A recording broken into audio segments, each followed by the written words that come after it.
पङ्कजवासिनि देवसुपूजित सद्गुणवर्षिणि शान्तियुते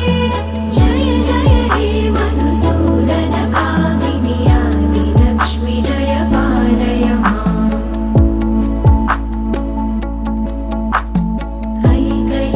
ऐकलिकल्मषनाशिनि Kamini वैदिकरूपिणि वेदमये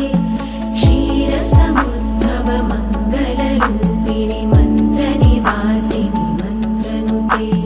मङ्गलदायिनि अम्बुजवासिनि देवगणाश्रितपादयुते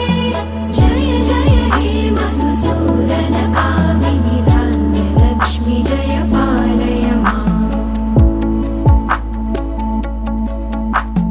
Jai वरवर्षिणि Vaishnavi Bhargavi मन्त्रस्वरूपिणि मन्त्रमये सुरगणपूजित शीघ्रफलप्रद ज्ञानविकासिनि शास्त्रनुते